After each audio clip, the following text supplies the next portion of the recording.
Hello, everyone. My name is Macy Hanson, and today we are going to be discussing leadership qualities. Like I said, my name is Macy Hanson. I am a Phoenix native. I was born and raised here. My major is in communication studies, and my minor is in political science. I have a husband. His name is Riley. We've been together for just over 10 years. We started dating the summer after our senior year of high school. We also have a rescue dog. Her name is Rosie. She is about to turn 8 years old. I really love music and movies when I'm not doing schoolwork. So if you've seen any good movies recently or you have any new music you're listening to, I always love recommendations. I also really love trying local coffee shops in the Phoenix area. That is my preferred place to work and do schoolwork. So if you have any recommendations there as well, please send them my way. I'm always looking for new places to try out. After the assessment, it was determined that I have a democratic leadership style. Democratic leadership focuses on the participation of the group. It encourages the leader to accept input from the team when problem solving and making decisions. This kind of leadership works best when everyone understands their role and the overall objective of the group. I completely agreed with this assessment of my leadership style. I definitely believe I am a democratic leader. I really value others' opinions and want people to feel seen and heard when we're doing a project. I'm a pretty individual worker, however, so I don't prefer to work in group settings. I'd rather work alone. So it can be hard for me to rely on others to get their work done. But if I am in a group setting, I do prefer to lean on a democratic leadership style of work because I would say that my desire to make everyone feel valued is more important than my own independence. So I think that's really important that everybody sees and feels heard and valued in a group setting. One correlation I found from our chapter 7 reading was openness to communication. I really felt like this correlated with democratic leadership styles. Our chapter 7 reading discusses the more open communication a leader has with their subordinates, the more open their subordinates will be with them. I believe this concept ties in well with democratic leadership because they both focus on transparent communication where everybody's ideas are being heard.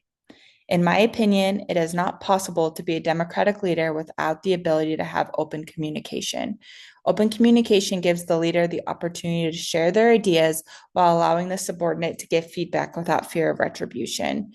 We also learned in our chapter 7 reading that there can be upward distortion in messages and communications when subordinates don't feel like they can go to their leader. So I feel like by practicing a democratic leadership style, subordinates do feel like they are going to be able to be valued and not get in trouble for having a different opinion or idea than the group leader.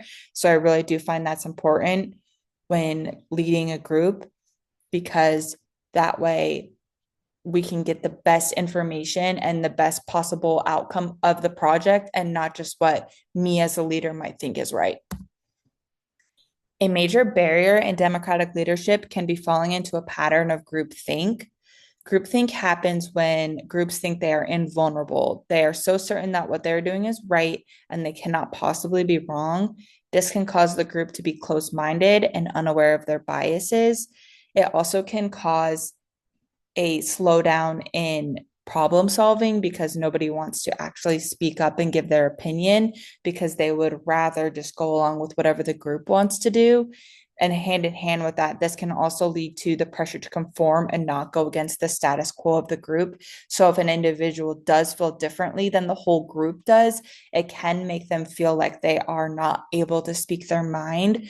And I think that this is an important part of leadership, especially democratic leadership. You need to be able to still value and see everybody's opinions while still being a leader and making a final decision. I think that if you're able to hone in everybody's ideas, but still have the qualities of a true leader and not allow the group to overcome your leadership, you'll be able to still be decisive, but have everybody still feel valued and a part of the decision making process.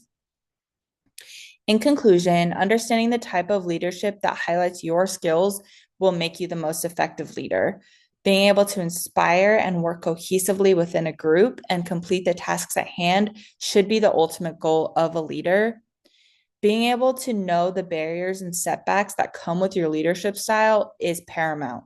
I believe that if you're able to understand what kind of setbacks usually happen in your leadership style, you will be able to avoid those problems and be a more successful leader. The ability to adapt and grow is the best way to lead a team. Being able to fit your environment while still holding on to your values and completing the task at hand should always be the ultimate goal of the leader, no matter their leadership style. Thank you so much for listening to me today and my takeaways from this assignment. I hope you have a great rest of your week.